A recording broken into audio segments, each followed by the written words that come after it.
Hi, Elizabeth. Hello, Chris. Hello, Adrian. Hello. Good morning, Elizabeth. I can't see your face yet. Are you on voice or have you spun? Oh, there you are. You're going to come up in a minute. There you are, Hi. girl. Good to see you. That's these old phones. Thanks for coming online with us today. Obviously, sort of my plan is try to interview people on a spiritual pathway, and you might have found a lot of people don't know where a spiritual or psychic medium comes from. You know, why do they come into this? And obviously, I want to try and explore that in our little interview that we'll put out. Well, we'll record today. Sure. So what we're going to do is just explore your background and how you come into this. I mean, has this been with you for all of your life as a child? Yes, it has. However, up until the age of about 42, I thought it was a load of crap. Yes. Actually, then one goes through quite a heavy learning curve, even as a child, where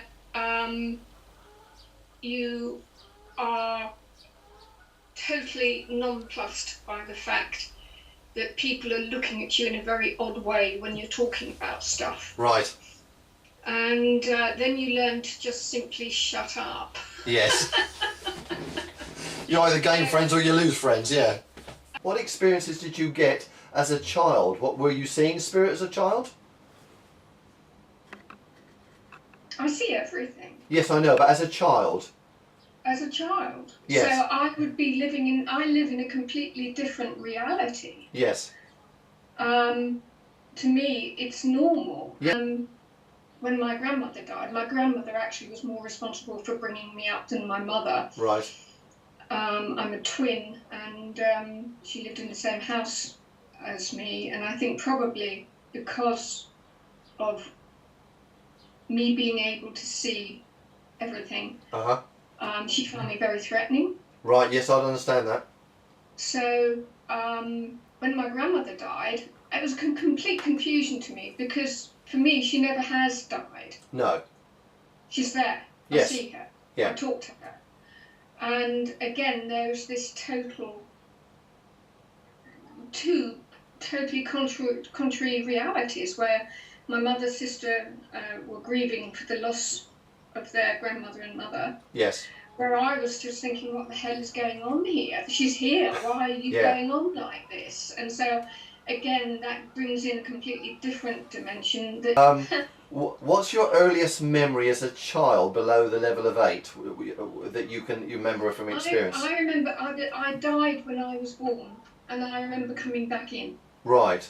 So do you think that was something that accelerated your spiritual progression or your ability? Absolutely. And do you remember anything as that child, seeing something different in that moment that you died? Obviously you were told about that. You don't know it. Right. You don't know at the time, because it's all normal. Yes. To you. Okay. Yeah.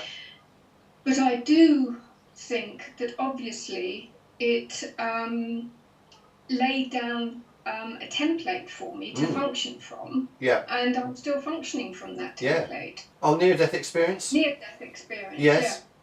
Yeah. And again, what I saw just reinforced. Right.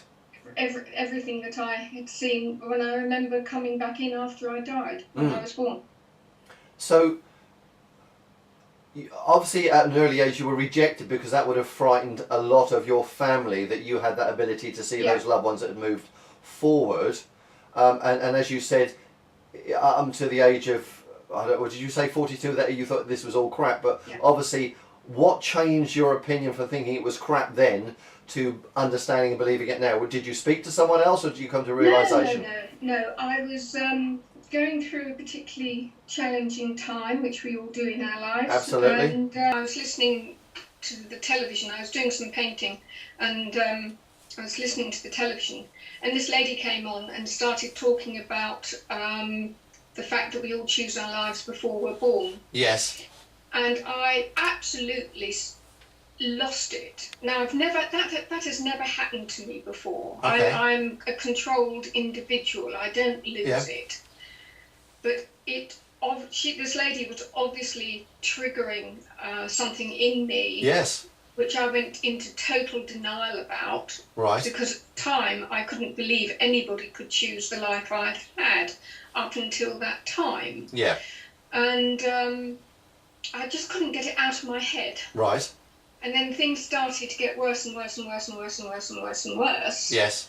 And it was, in hindsight, I can see now it was my own decision making. Yes. And my reactions to what was going on that I found myself, not for me, for my daughter, in a shop in Exeter called Evolution. Yes. Checking out something because I was concerned that my daughter, who had become interested in working in mind, body and spirit, and I didn't want to be ignorant of what was happening. Right. So up until that time, I left school. Well, actually, I was expelled from school at 14. Okay. I got a job at 16, and I worked my way up to being the assistant operations with the vice president of Coke Oil in the UK office. Wow. And I went to work in the Arts Council before that. So I also went into property in that time as well, and I was buying and selling properties, doing them up and selling them, etc., etc. So I came from a very corporate mindset. Yes.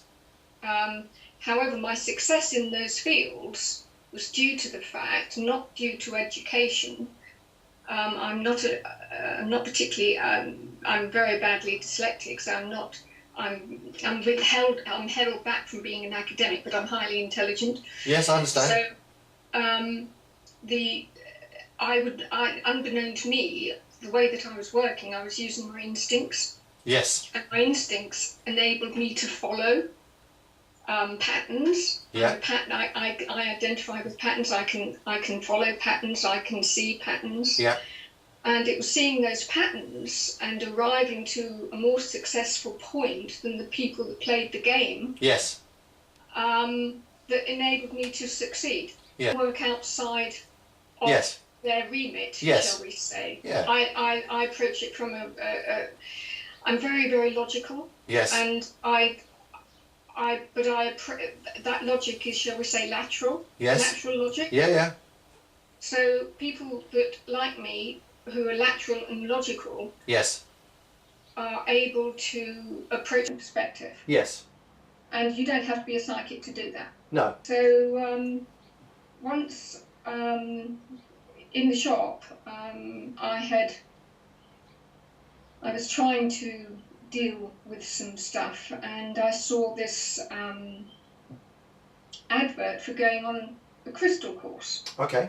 And everything else had been denied to me. Yes. And so I phoned up this crystal course, not really knowing what it was or not being even particularly interested in it. Yeah. And I was accepted. Okay. And that was a huge thing for me after being denied all the orthodox avenues into retraining. Right. So once I was, the day I went on to that course, the morning, within the first hour, I remembered that when I was at school, I collected these shiny little glass beads and pretend diamonds and rubies. Just came back to me, and everything else fell into place, and I just knew it all. It was a 2-year comprehensive in-depth course. Yes. Run by Sue and Simon Lilly, and it's not for the faint-hearted. No. But I was able to do it. Yeah, and it was almost It was just that was it. Yeah. Everything fell into place.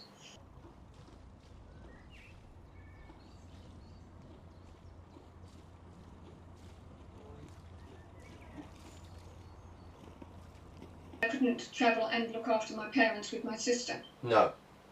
So I decided, for some reason, I saw an advert which shone out at me for the Psychic Circle. Yeah. And I went and did a test on the live for them. And then I went into my own business, where I've remained ever since. Okay. So That really? That's good. So your spiritual ability, that's the tools of your trade you've had with you all the time. You're now Yeah. moving in, excuse the pun, different circles, but you're moving with like-minded people who are looking for services that you can offer as a medium. Advice, you're giving information for people to process Yes. and see whether it's any good for them or not. Absolutely, yes. I mean, people come for readings for one or two reasons sometimes. Sometimes it's to make contact with the loved ones in the spirit world. Sometimes it's to do with their life, where they are and the troubles they've got. They come through for a myriad of Yes. reasons, and you're not knowing why they're coming through. Yeah. For a reading, they're just drawn to whatever. Yes. For whatever reason. So I work blind. I don't ask questions or anything else like that. I just tell them what I'm seeing. Yes. I work with the tarot. I'm clairvoyant, clairaudient, clairsentient. I remote view. Yeah. And I channel. So it's all mished up together. Yeah. But it is done in a manner that enables people to actually confirm what they've already know. Yes. If you see what I mean. I do, yes. I rarely tell anybody anything that they don't already know. I just put it in a fashion that enables them to recognise they already know it, because everything that we need to know is within us. Yes, I agree. So what I do is I contact their guides, angels and loved ones, Yep. who direct me to what's in them. Yes. To help them to move forward. I don't use a lot of psychics use their own guides. I don't do that. Right. So, again, I have to say, why would I want my guides to go to their guides? Yes. To get the information to bring it back to me so I can give it to them when I can go directly to their guides? Absolutely. Yeah. And but, do it. But I think that works for you, but maybe for some people who are... Absolutely. Yeah. But I'm saying with some people who maybe not is, and I'll use the term gifted because we don't always call it gifted, but have that ability. Everybody that you know as well as I do, all right. Yes. That to a lesser or greater extent, everybody's a psychic, everybody's a healer. Yes. We're hardwired, but Yes. there are some people that carry the gene. Yeah. God gene, Yeah. And those people are predisposed towards seeing spirit, whereas some people aren't. Yes. Isn't it better or worse? It's just different. Correct. So therefore, the people that are predisposed to the gene will be functioning in one way. Yeah. People that aren't carrying the gene will be functioning in a different way. Yes. That's why I said that you've got that ability to make a direct connection to their guides. Some people may not have that strength or that ability, may have to go through their guides to get some sort of support before they go that way. You don't operate like that. But I personally don't. No, that's what I just said to you. Yes, You yes, don't, yes, but yes. other people with lesser abilities may need to do Other that. people will, absolutely. Yeah. Absolutely. But I still don't understand it. No, because your strength... I don't understand it because I think it's a waste of energy. It is for you, but for someone who doesn't have... Absolutely. Yes. Okay, I've got a little bit of a thing here where I think people make things far more complicated than they actually are. Absolutely. A lady that I connected with about 15 years ago, they used to think that she was the witch in the family because she could do what you did. She saw those loved ones coming close. She was told, no, that's absolutely wrong. You're wrong. But as time went on, they started to understand it. They were a bit fearful of it. And then eventually they wanted to know. Now, this particular lady came to one of our groups about 15, 16, 17 years ago and says, I've had this ability from birth. I've been rejected by a lot of my family because they thought I was the Wicked Witch of the North or however they described it. And she says, I'd like to take this out now into a bigger audience, a bigger platform. And she said, I've got this information in her mind. She says, how do I deliver it? So all we did was give her a few guidelines on how to deliver that information. That's what we call support, love and guidance. It didn't take much to get her on the pathway. She was already there. And that's all she asked for. She had that time to develop and she's just taken off. So, she understood it. But when you were young, did you fully understand your spiritual abilities you had, or did you feel that you were alienated by your family and friends at the time? She was in the same path. I believe that nobody can help, harm, or heal anybody but themselves. Okay. Okay? Okay, I accept that's your belief, yes.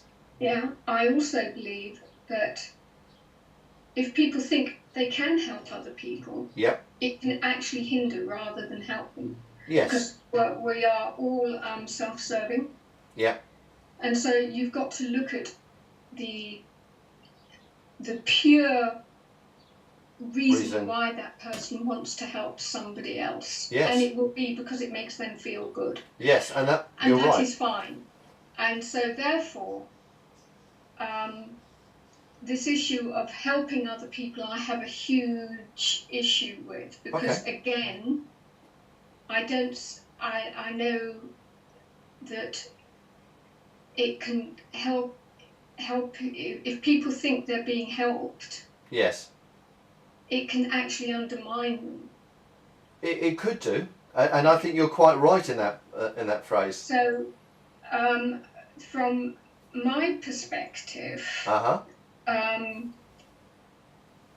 intuition, yes, whether we are consciously aware of it or not, guides us. So we would get to the same place at the right time, and which will therefore be the right place, irrespective of whether we allowed somebody to help us or not. Yes, I agree, but sometimes that can be a bigger space of time till we come to that realisation. No, because every time, it's all to do with understanding time. Yes. And time is relative. Yes, I agree.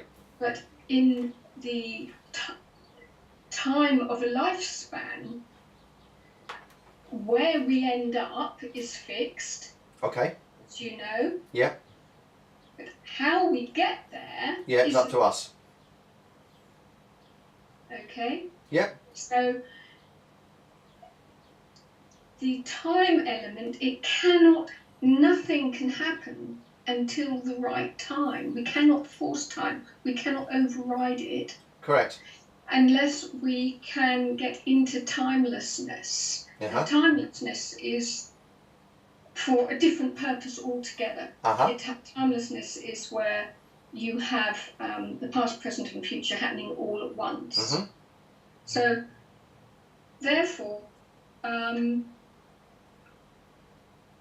nobody can say that it would have taken them more or less time, irrespective of the route they take, or the decisions to allow somebody to help them or not. Yes, I understand that. And sometimes, picking up on the point you said about people helping other people, sometimes they're helping other people, and I find this on occasions because they can't help themselves. They become bigger servants to others, and they can't always help themselves in their own life. So sometimes I've seen them become practitioners, or trying to become practitioners, helping other people. Absolutely, but I disagree with you again. Isn't this great? Of course. Absolutely wonderful.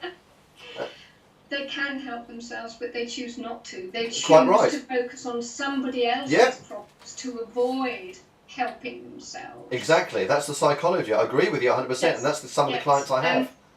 But then that is a route that people take. Yes, I agree. To get to where that they need to be at the time they need to be where they are, so they can do something else. Yes. And it is what it is to be human, isn't it? Oh, absolutely. All the games that we play with ourselves. Yes. They are games that we play with ourselves. Yes. This is what makes us human. That we're so our perfectionist energy lies in the fact that we're so imperfect. Correct. And we're marvellous. We're absolutely so brilliant at this. Yes. That spirit must be laughing its head off. I'm sure we gave spirit its sense of humour. Yes. Because if you look at us from a distance, yes, it's an absolute hoot. That's right. It is an absolute hoot. You're happy in the job that you're doing? Do you feel elated or lifted? Again, happiness to me is actually irrelevant. To me, it doesn't mean anything. I'm content. Okay, so you don't feel happy. You don't feel happy? Happiness is something like Christmas, isn't it? No, happiness is every day. No. Happiness has been. Happiness is never sustainable. Okay. The what is sustainable is contentment. Okay. In oneself, when one is in one's power. Yes, but isn't that a form of happiness? Sustainable. Yes. I'd far rather be content and at one with myself, which I am. Yeah. If that defines happiness, then I'm happy. Well, then you're happy. At the end of the day, I see happiness as being very trivial. It's on a very shallow level. What? It depends. People flip it around, don't they? Oh, I want to be happy. I want to be happy. Well, yes. How can I get happy? Get happy from inside. You can chase happiness. Yeah, well, that could be pleasure. And never achieve it. Whereas the goal is to become who you are. Yes. And evolve and be content. Yes, but you're quite right in the contentment. But surely that must be an element of happiness in that contentment, that you every day you feel good about what you're doing. Is feeling good happy? I would hope so. Well, how would you define it then? Contentment is peace. Yes. Knowing that one is doing what one was destined to do. Is meant to be doing. Yes. So I would be happy with that. I would be happy with that. Happiness to me is something that I equate with as being trivial. Well, some people don't know what happiness is, and I accept that. But I think if you're doing the job, and you've done it for quite a few years, with that contentment, there must be a feeling of happiness out of that, a very positive energy that comes out and says, actually, I'm doing exactly what I do, and I feel good every day. So if you don't like the word happiness, we'll put it to one side and say, do you feel good every day, or do you feel uplifted every day with the work you're doing?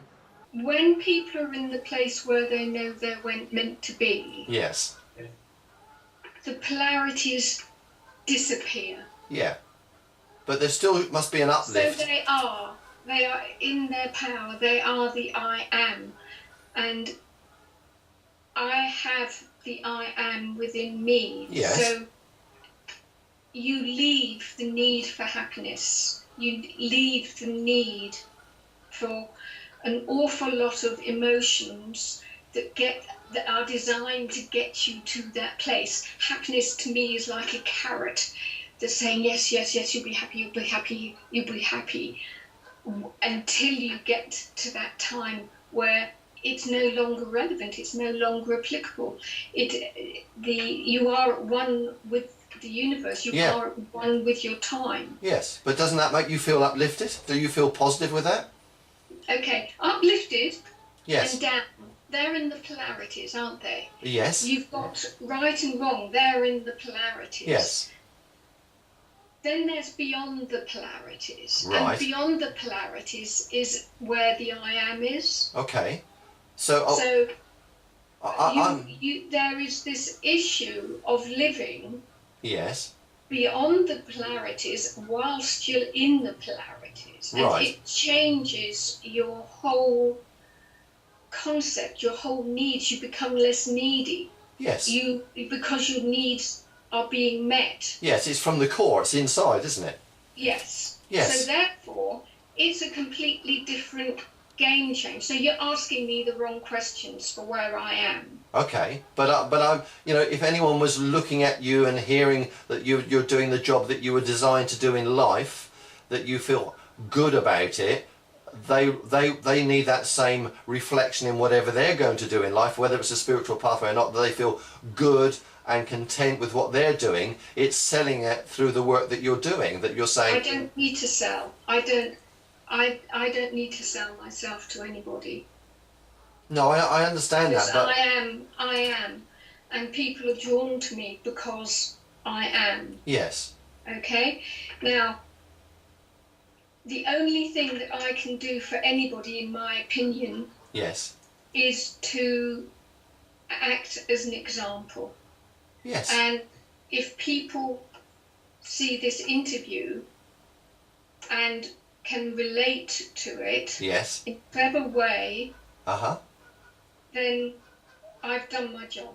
Yes. Yeah, I was looking at you as a personal person walking the pathway you were designed at, that you feel contentment for doing what you should be doing, and although you still work in the corporate world as well. I feel content. Good. And it is impossible to walk the wrong path.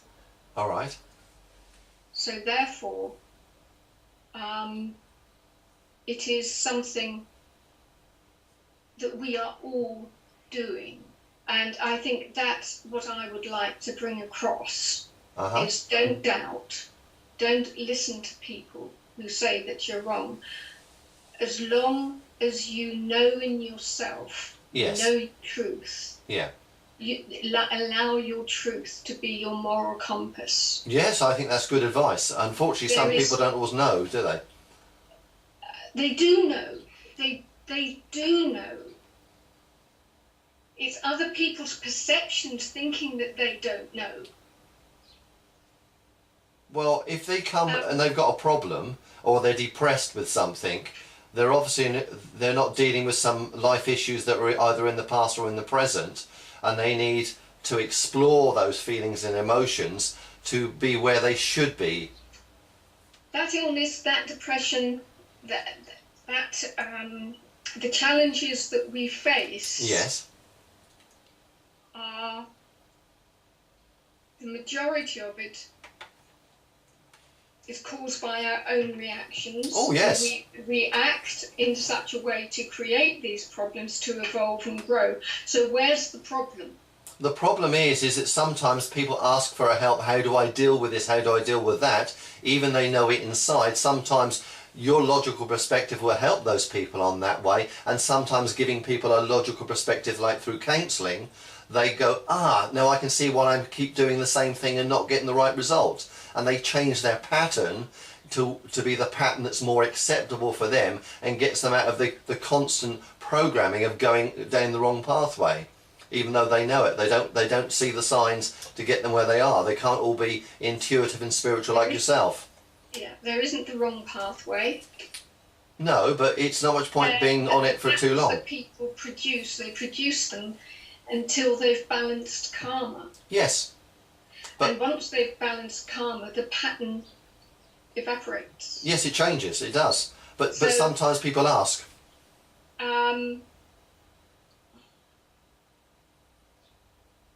information that comes through readings. Yes. Comes from the person. Mm-hmm. Okay. So when they're asking, it isn't that they're being told. No, they're discovering their own truths. They're remembering. Yeah, they're discovering their own truths, aren't they? They're remembering. Yes. If you take the concept that things are wrong or right, positive or negative, away, what you have is people that are able to discover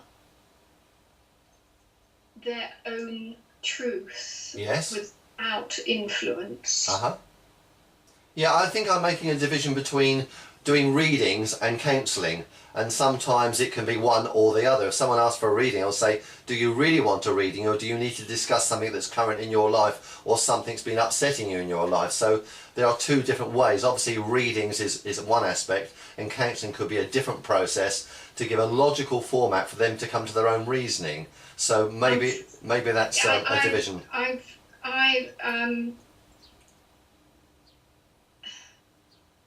Counselling suits some people. Yes. Counselling makes things much worse for other people. Quite right. This need for counselling, again, I often query. Because I don't know whether you're aware of this, but recent research has discovered that asking people to remember challenging events in their lives that have damaged them actually reinforces, because they're being expected to remember something that is traumatic, and it actually compounds the problem. It can be for some people, but not for a lot of other people as well. Again, different horses for courses. Yes. So that has to be applied to psychic. So we're going right the way back to where we started. Yes. Where there'll be some people who are not drawn to psychics. Yep. The people who are will assimilate and interact with that process the way that they need to do it. Yes. And they will, without any direction. Yeah. Because that is what we're designed to do. Yes. So I always look forward, because who we are in the present is who we are in the present, and everything that we've gone through is a result of where we are now. Reason to create who we are. We've asked for it before we were born. Yes. We've met that contract. Yep. And it is a very complex contract that we develop. It goes right the way through eons. The ramifications of our actions in any given lifetime, whether it be that we're a plant or an animal or even mud. Yes. The ramifications of that is in the future, which we all have to meet. Yes. But then that's who we are, and that is the isness of within us. So it's already there anyway. Yes, just for people to discover if they can't do it on their own. Absolutely. Yes. But they can do it on their own. Yes, they can, but some people don't see the wood for the trees. And I suppose that differs between you and me. I'm sorry, I have to disagree. That's fine. I think that there isn't anybody that doesn't know what they're doing. Yeah, but sometimes people have an array of different intelligences. Yes. Okay, and they know what they're doing. Yes. And if you have somebody that's telling somebody that they don't know what they're doing, that is when the problem is caused. Yes, I agree. If it's left alone, that person would be able to work through it themselves, but they're never left alone, because they've got people judging them and telling them what they meant, and that's what screws people up. Oh, absolutely. And in self-doubt, and then their confidence is eroded. Yeah. And so it is a process that is absolutely horrendous, but it is necessary. Yes. Because that's how we evolve. Yes. We evolve through. We don't evolve through the great times in our lives. That's right. We evolve through the challenging times in our lives. Correct. But sometimes people are told incorrectly, and you may have experienced that as a child, that you were wrong in what you were picking up, and you said you got a slap for that. So that misinterpretation of you were wrong in what you're doing, you know now where you are sitting that you're right in what you're doing. It's just their lack of understanding that brought you to the position you are now. But it was their lack of understanding that was essential in me becoming who I am now. Exactly. But sometimes, for some people, they don't have the strength that you have, because they're told they're weak, they're told they're useless, they're told they're not good, and sometimes that element of programming that goes into someone is completely wrong until that person believes it. And then sometimes they go, am I like that? Am I really like that? And sometimes they need to explore that to help them where they are. Your strength has obviously come through your insights and your support you've had. We all choose our lives before we're born. Correct. So therefore, if somebody responds in a certain way, that in that lifetime, if somebody has chosen to lose confidence, self-esteem, yes, etc., etc., etc., they are adhering to that contract. They're not doing anything wrong. They don't have to be saved. We've all had lifetimes where we have been ground into the dirt. Yes, quite and right. And that was right for us. We met that contract and we did everything that we should have done. And we achieved great things by allowing our confidence and self-esteem to be ground into the dirt. Correct. Because we have learned so much from it. Yes. We can employ those lessons in the next lifetime. Absolutely. I agree with you. Those people shouldn't be told anything No. if they don't want to be told anything. I think the word told is not the sense where I'm talking about. That it's explored, and it's not saying you do this, you do that. It's saying, well, you're doing this in your life. Do you think you could do it something better? So you let that person, and this is from a counselling perspective, not a reading perspective. You're allowing that person to explore their emotions and feelings, and perhaps even talk out how they're feeling about something. Go, well, perhaps if I did this, that wouldn't be such a problem. So it's not telling them, it's giving them a platform for them to explore in a counselling situation, not a reading situation, where they feel happy with that counsellor maybe, and they go, yeah, I think I could change that. And it's really amplifying their decision-making process to go on to a better process as they go forward, to find that peace and that self-core contentment that you talk about. They can find that too, but sometimes people can put people off that scent by what they tell them all the time. What is crossing my mind as you're talking? Can we swap the word counselling for philosophy and talking therapy? You can direct it wherever you want. I'm just saying. I can relate to what you're saying. Okay, that's fine. If you want to relate it that way, that's... If somebody wishes to engage Yes. in a non-judgmental conversation and discuss the issues of living one's life, Yes. Brilliant. Absolutely brilliant. I agree with you 100%. Good. I provide information. Yeah. I tell people what I am seeing, feeling, Yes. witnessing, Yeah. sensing. Okay. And sometimes people will immediately say, yeah, I can relate to that. That's given me a completely different perspective. Yeah. I don't listen. I don't listen. No. I think we're defining quite rightly Yeah. the position of a medium and a counsellor. I don't predict. I provide information, Yeah. even though an awful lot of people can get back in contact with me and say, everything you said happened. And I'm thinking, okay, that's great to have really positive feedback. Thank you very much, but I don't predict. So something goes on in the client's brain Yes. between the information that I'm delivering Yes.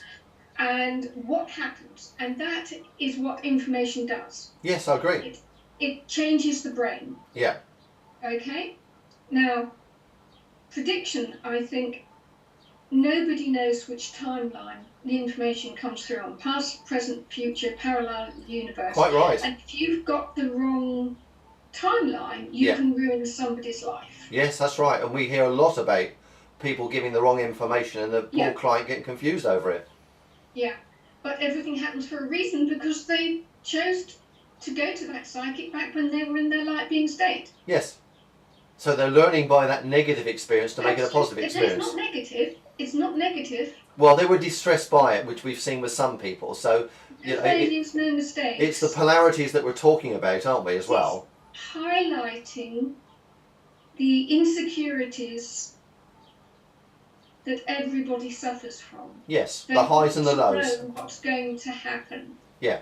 They don't want to put in the work that's required so that they can take control of their lives and, to a greater extent, be able to control what they control. Obviously, none of us can control what's beyond our control. Correct. What dampens an awful lot of people down. Yes.